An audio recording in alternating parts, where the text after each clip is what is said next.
Audiolibros en 15 minutos. Suscríbete al canal y explora un nuevo libro cada día. Los seres humanos están cambiando la atmósfera hasta dejarla irreconocible. ¿Alguna vez te has tumbado debajo de un árbol en un cálido día de verano y has visto pasar las nubes? ¿O te maravillaste con las estrellas por la noche? Los cielos sobre nosotros y el aire que respiramos no son tan familiares como lo fueron para nuestros antepasados hace miles de años. Pero lo que le estamos haciendo a la atmósfera estos días es completamente nuevo.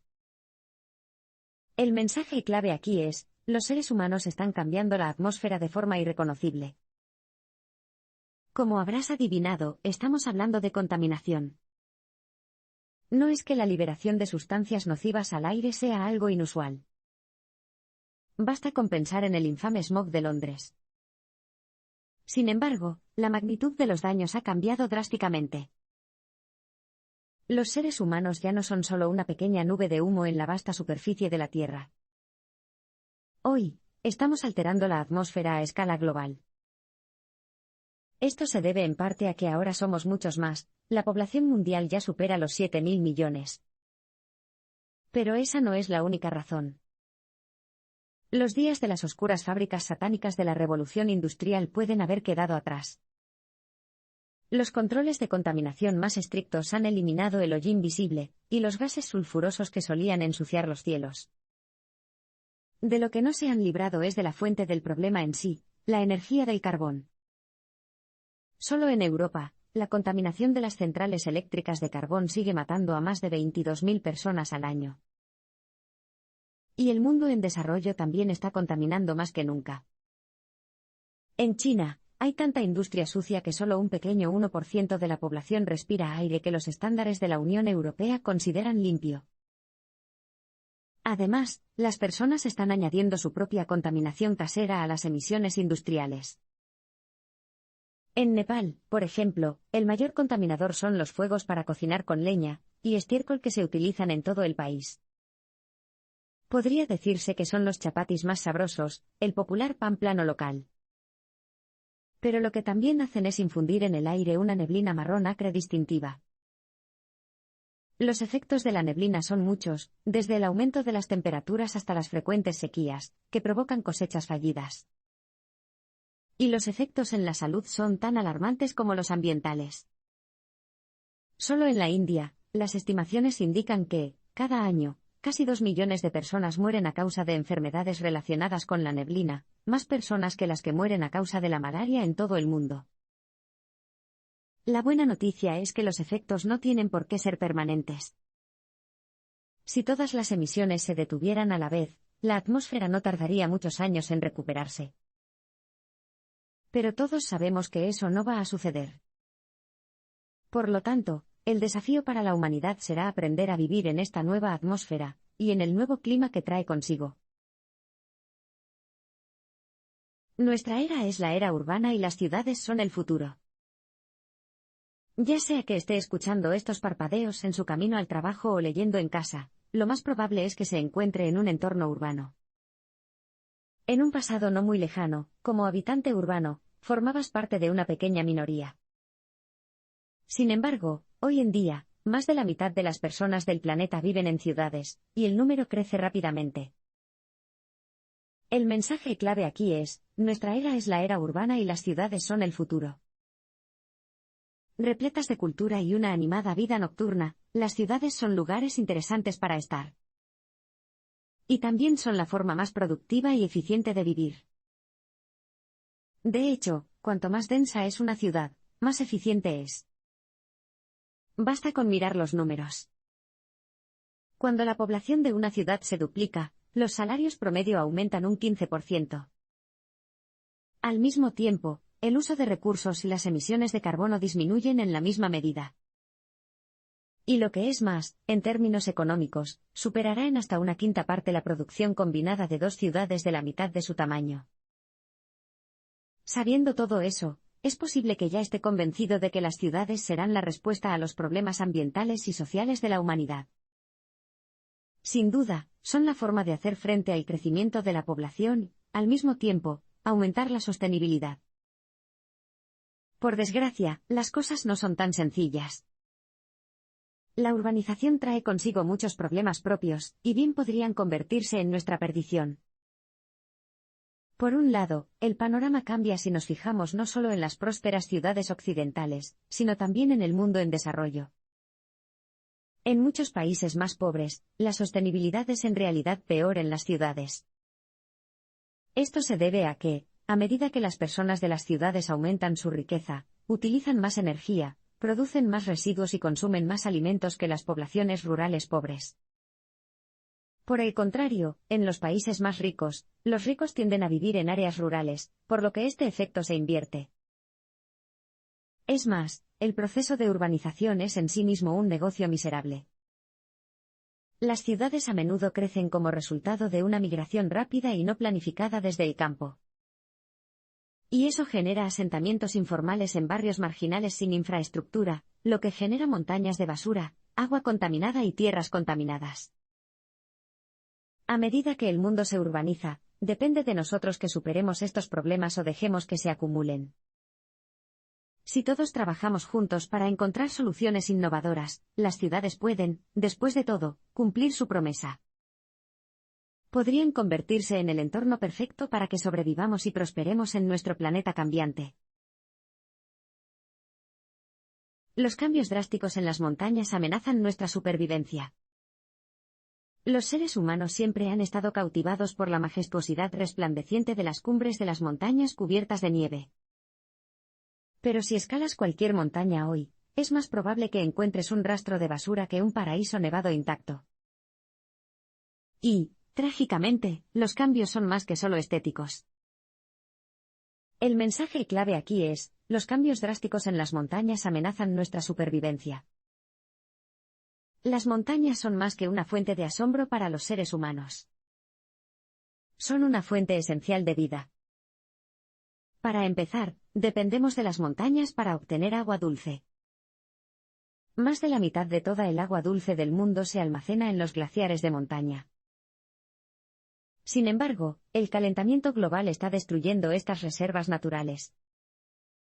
El aumento de las temperaturas está derritiendo los glaciares que contienen toda esa agua. Tome el magnífico Himalaya.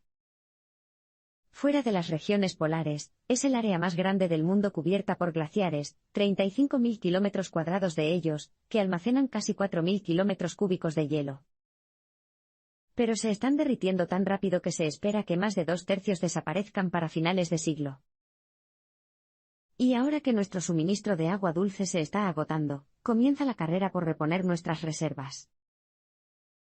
Una forma en que los gobiernos de todo el mundo están empezando a responder es mediante la construcción de embalses para atrapar y evitar que el agua de deshielo desaparezca de los glaciares. Pero eso es caro y, a menudo, simplemente imposible desde el punto de vista logístico. Afortunadamente, hay otra opción, y es tratar de encontrar el problema en su origen. En otras palabras, podríamos intentar recrear las condiciones más frías que requieren los glaciares. De hecho, la refrigeración artificial podría ser el futuro.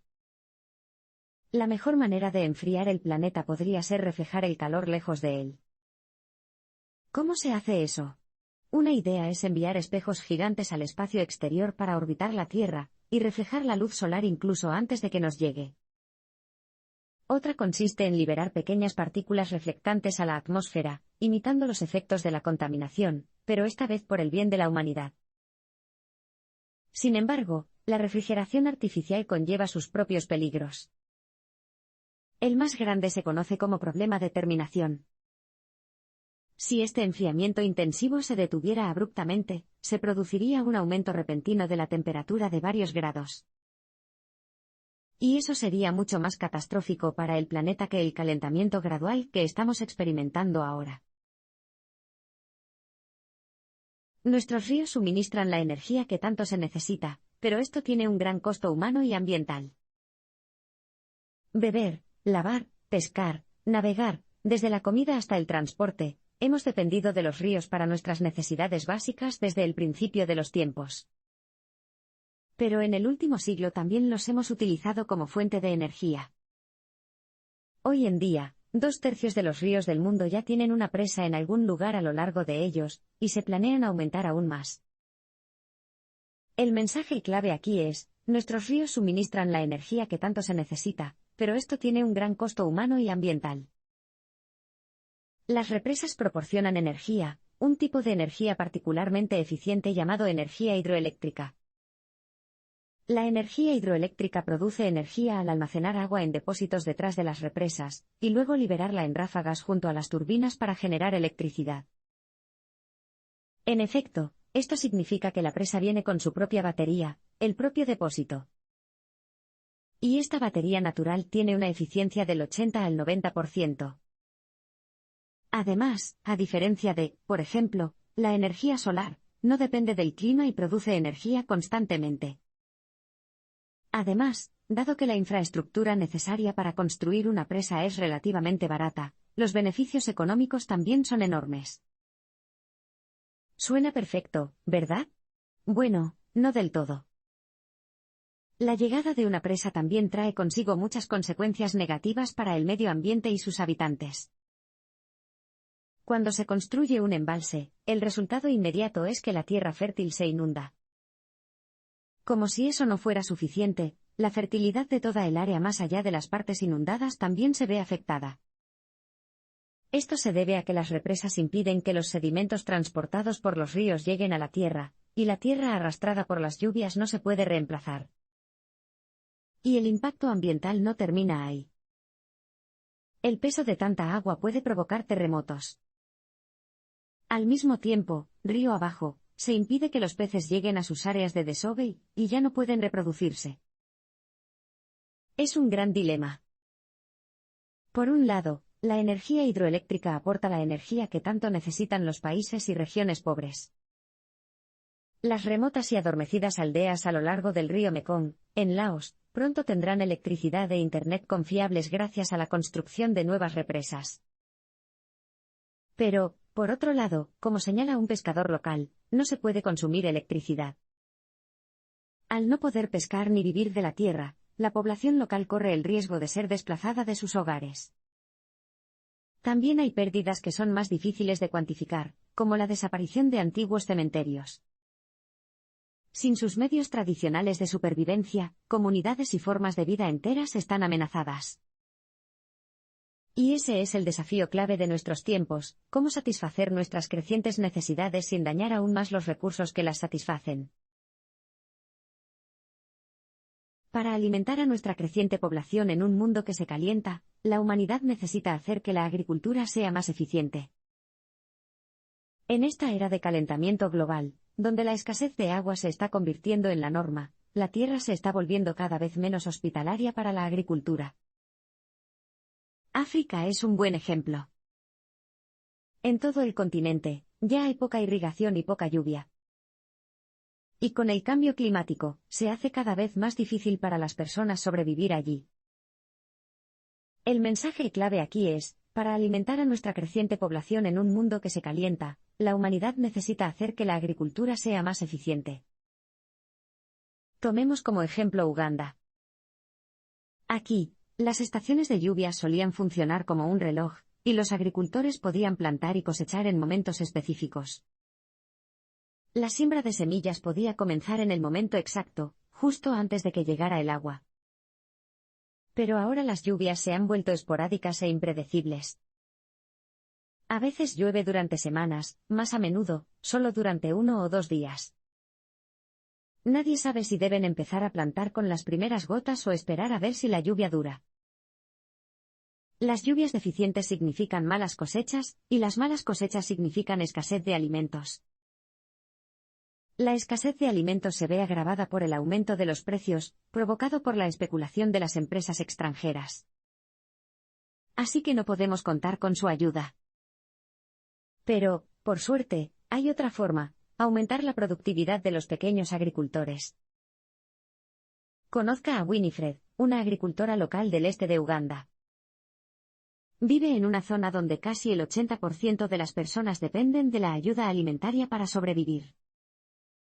Pero puede alimentar a su esposo y a sus 9 hijos en sus propios campos, donde cultiva girasol, yuca y sésamo. Es más, está obteniendo beneficios y busca expandirse. Se necesitó un consejo acertado del Instituto Nacional de Investigación de Recursos Semiáridos para lograrlo. La capacitaron sobre temas como los mejores cultivos para cultivar, y la mejor manera de preparar su tierra. Con un préstamo, también tuvo acceso a las semillas de mayor calidad del instituto. El préstamo se amortizó, y algo más. La siguiente temporada, Winifred tenía un excedente que podía vender en el mercado. Ahora le va tan bien que puede enviar a sus hijos a internados privados. Al igual que Winifred, la humanidad en su conjunto necesita sacar más provecho de nuestras tierras de cultivo. El crecimiento de la población significa que la demanda de alimentos pronto superará la oferta. Ya mueren 300 niños cada hora a causa de la desnutrición. Para alimentar a la población en constante crecimiento en este clima cambiante, necesitamos soluciones como hacer que los cultivos sean más nutritivos, y desarrollar cultivos resistentes al calor y la sequía. De esa forma no tendremos que depender de una agricultura industrial poco respetuosa con el medio ambiente. En cambio, la agricultura se puede adaptar al clima local de cada lugar. Y nadie tendrá que pasar hambre. Hemos transformado los océanos y ahora debemos hacer frente a las consecuencias. Los océanos de la Tierra son vastos. Solo hemos explorado alrededor del 3% del mundo bajo su superficie. Sin embargo, ya las hemos transformado drásticamente. Hemos construido puentes sobre ellos y túneles por debajo de ellos, incluso hemos unido los océanos con los canales de Panamá y Suez. Tiramos nuestros residuos en ellos. Obtenemos comida de su superficie y gas y petróleo de sus profundidades. Y lo más preocupante de todo es que, a medida que aumenta la temperatura global, las aguas congeladas del Ártico se derriten. El mensaje clave aquí es: hemos transformado los océanos y ahora debemos hacer frente a las consecuencias. La cuestión más apremiante es derretir el hielo. Con el aumento de las temperaturas, el Polo Norte pierde su hielo a una velocidad alarmante. El Ártico se está calentando al menos 2 veces más rápido que cualquier otro lugar del planeta. Casi todos sus glaciares se están haciendo más pequeños. De hecho, para 2030, el Ártico podría estar completamente libre de hielo. Pero las consecuencias van mucho más allá del Polo Norte. Para Europa, el derretimiento del hielo en el Ártico provocará condiciones climáticas cada vez más extremas. Se acabaron los veranos templados y los inviernos nevados pero relativamente suaves. La región podría sufrir inundaciones similares a las de un monzón, que se alternarían con meses de sequía. Y los inviernos podrían hacer mucho más fríos. Y ese no es el final. A miles de kilómetros al sur, islas y naciones enteras ya están en camino de desaparecer bajo las olas del océano. Las Maldivas son una de esas naciones. Con más de 1000 islas pequeñas, es el país más bajo del mundo. El riesgo de desaparecer en el océano es muy real aquí. De hecho, incluso si el aumento promedio de la temperatura global se mantiene a 2 grados por encima de los niveles preindustriales, tal como pretenden las negociaciones internacionales sobre el clima, va a ser demasiado tarde para las Maldivas. A menos que se tomen medidas drásticas, el país quedará sumergido y se volverá inhabitable. Entonces, ¿qué soluciones hay? Bueno, una respuesta es adaptar las tierras existentes o incluso construir masas de tierra artificiales a las que puedan trasladarse las poblaciones desplazadas. Ya han surgido ejemplos en las cercanías. Hay islas de diseño a prueba de tormentas, como Duba Afaru, construidas especialmente desde cero en tierras que antes estaban deshabitadas y especialmente diseñadas para resistir los tsunamis. También hay islas totalmente artificiales como Tilafushi, que está hecha de basura. Pero las Maldivas no son el único lugar amenazado. A una escala más global, este tipo de medidas provisionales locales, islas de diseño, masas terrestres artificiales, no salvarán el planeta. Lo que necesitamos es diseñar nuevas formas radicales de compensar el daño que estamos causando. El cambio climático está destruyendo las formas de vida tradicionales en el desierto al tiempo que crea nuevas fuentes de energía. Durante siglos, las tribus nómadas del desierto, como los Turkana, han estado vagando por los áridos paisajes del norte de Kenia con su ganado, cabras y camellos. Pero su modo de vida está desapareciendo rápidamente. En 2006, Christian Aid informó que un tercio de los pueblos nómadas del norte de Kenia se habían visto obligados a abandonar su forma de vida tradicional. En 2 años, ese número se duplicó. El mensaje clave aquí es: el cambio climático está destruyendo las formas de vida tradicionales en el desierto al tiempo que crea nuevas fuentes de energía. ¿Qué los está obligando a salir? Bueno, en los últimos tiempos, ha sido principalmente la sequía. La gente de aquí siempre ha estado acostumbrada a condiciones duras y secas. Sin embargo, los períodos de sequía son cada vez más frecuentes y duran más. Y las lluvias que se producen entre sequías son simplemente demasiado cortas. Esto significa que no hay tiempo suficiente para recuperarse de cada período de sequía. La vegetación muere y, sin suficiente alimento, el ganado se debilita o sucumbe al hambre. No hay tiempo para criar a los animales y los rebaños disminuyen y, finalmente, se extinguen. Sin embargo, se vislumbran cambios mayores en el horizonte. Las sequías han destruido una forma de utilizar el desierto. Sin embargo, al expandir el área de tierras áridas, también han permitido otra. El parque eólico más grande del continente está previsto en la tierra donde siempre ha vivido la tribu turcana.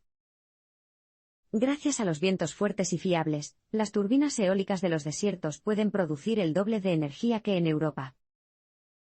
El nuevo parque eólico generará hasta el 20% de las necesidades energéticas de Kenia. A medida que las sequías hacen que la energía hidroeléctrica existente en Kenia sea cada vez menos confiable, la necesidad de una fuente de energía estable se hace cada vez más apremiante. Pero no solo los desiertos ventosos se pueden utilizar para generar energía. Incluso donde no hay viento, el sol sigue brillando durante todo el año. En un desierto, es una fuente confiable de energía que nunca se agota. Una novedad es que ahora puede funcionar incluso sin que las personas inviertan en paneles solares. En toda África, los teléfonos de pago por uso que funcionan con energía solar ya se utilizan para proporcionar conectividad a las personas más pobres, que no tienen acceso a la electricidad. Ya no necesitan gastar una fortuna en queroseno o diésel sucios. En cambio, obtienen una batería para alimentar su dispositivo por una pequeña tarifa.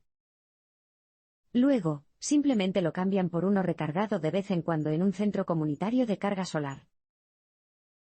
Y a medida que aumentemos el uso de este recurso desatendido, los enormes desiertos de la Tierra, en constante expansión, se convertirán en la clave de la producción futura de energía. Ya no somos una mera parte de la naturaleza. Lo controlamos. Y su futuro depende de nosotros. Desde que aprendimos a caminar erguidos entre las exuberantes hierbas verdes de la sabana, hemos ido alterando gradualmente nuestro entorno natural. Ya sea talando árboles o introduciendo nuevas plantas, cazando animales salvajes o creando especies domesticadas, hemos dejado nuestro sello en prácticamente todos los rincones del mundo. Pero una cosa es influir en los ecosistemas. Otra muy distinta es remodelarlos fundamentalmente. El mensaje clave aquí es: ya no somos una mera parte de la naturaleza. Lo controlamos.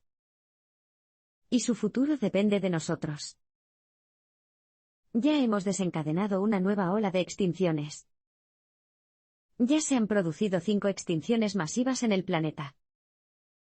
Cada uno de ellos fue provocado por un evento cataclísmico. El más reciente ocurrió hace 65 millones de años, cuando un meteorito se estrelló contra la Tierra. Hoy en día, lo hacemos todo por nuestra cuenta, sin necesidad de asteroides. Según Anthony Barnosky, biólogo de la Universidad de California en Berkeley, nos dirigimos hacia una 6ª extinción masiva, causada por la actividad humana. Estima que el ritmo actual de extinción es entre 1 y 10.000 veces más rápido de lo que sería si dejáramos la naturaleza sola. No hay duda de que la humanidad ha dejado su huella en el mundo natural. Ahora tenemos que decidir cómo abordar los cambios que estamos creando. Tenemos el poder de determinar cómo será nuestro mundo natural en el futuro. Sin embargo, tendremos que pensar colectivamente qué partes de la vida silvestre existente queremos preservar, así como sobre cómo queremos preservarlas. Por ejemplo, uno de los resultados de nuestra influencia en la naturaleza es que ya no puede mantenerse en equilibrio. Un ejemplo, estamos llevando a los jaguares a la extinción con nuestra demanda de tierras de cultivo.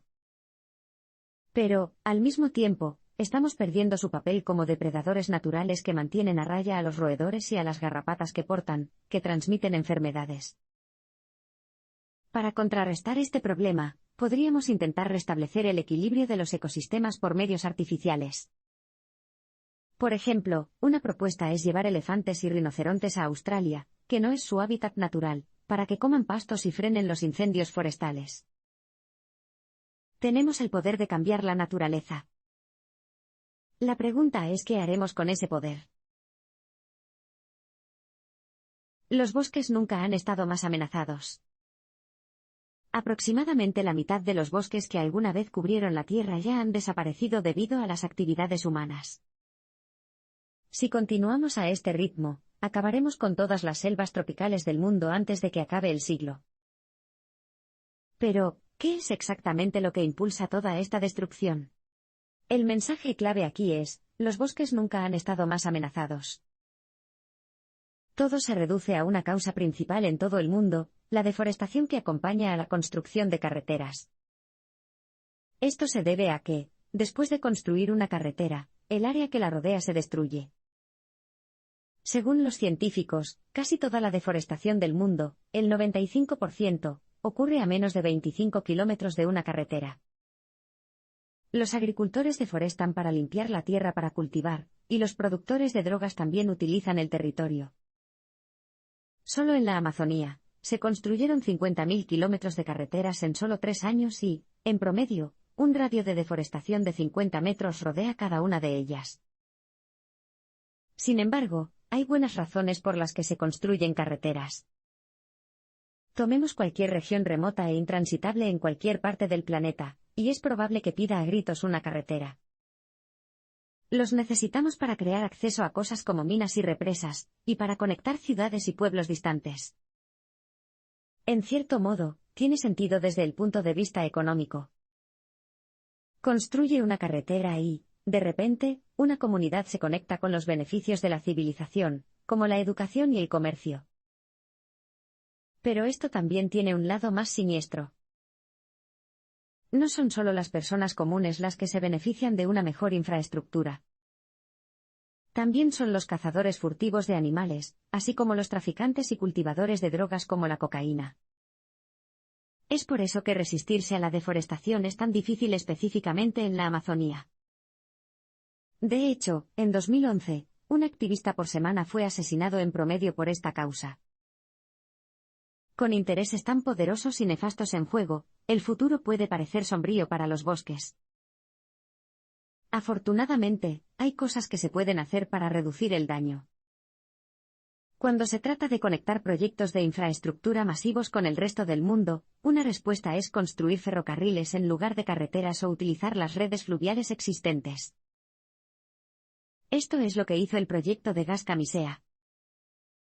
Ubicado en lo profundo de la Amazonía, en las Malvinas, Perú, el proyecto no está conectado a las carreteras. La zona funciona como una isla. Los bienes y las personas viajan en barco, por aire o a través de oleoductos subterráneos, dejando la selva tropical prácticamente intacta. Necesitamos cada pedazo de bosque que podamos salvar. Y la triste verdad es que, a medida que se acelera el calentamiento global, los bosques desaparecen más rápido que nunca. Los seres humanos deben replantearse el uso que hacen de los recursos minerales de la Tierra. Los seres humanos ahora mueven más sedimentos y materiales rocosos por todo el planeta que cualquier otra causa natural, más que todos los ríos, glaciares, viento y lluvia del mundo juntos. Tomemos solo el carbón, extraemos alrededor de 8.000 millones de toneladas métricas cada año. Podrías construir 16 grandes murallas de China con esa cantidad de material. Sin embargo, los suministros de la Tierra son finitos. El mensaje clave aquí es, los seres humanos deben replantearse el uso que hacen de los recursos minerales de la Tierra. Puede que el carbón siga siendo abundante, pero la plata es uno de los recursos que se están agotando. La plata tiene muchos usos más allá del mero adorno, desde la electrónica hasta las válvulas cardíacas. Es más, cuanto más escasos se vuelven esos minerales, más nos sacrificamos para extraerlos. Cuanto más nos cuesta buscar plata, más tierra, energía y agua necesitamos para extraerla. En el proceso minero, se destruyen las selvas tropicales y los ríos. Y aumentan los abusos contra los derechos humanos. Tomemos a Potosí, por ejemplo, una ciudad enclavada en las montañas bolivianas, a unos 4,000 metros sobre el nivel del mar. La ciudad, que alguna vez fue próspera y bulliciosa gracias a su mina de plata, ha estado en declive desde que se agotó la plata. Y el costo humano de la minería para lo que queda de los suministros es enorme, los trabajadores mueren a los 10 años de entrar en la mina, por lo general antes de cumplir los 35 años. El problema es que la demanda humana de casi todo está creciendo. Se prevé que nuestro uso de combustibles fósiles, minerales y biomasa alcance la asombrosa cifra de 140.000 millones de toneladas métricas al año en las próximas 3 décadas. Piensa cuántas grandes murallas de China podrías construir con eso. De estos, son los combustibles fósiles como el carbón los que causan la mayor contaminación.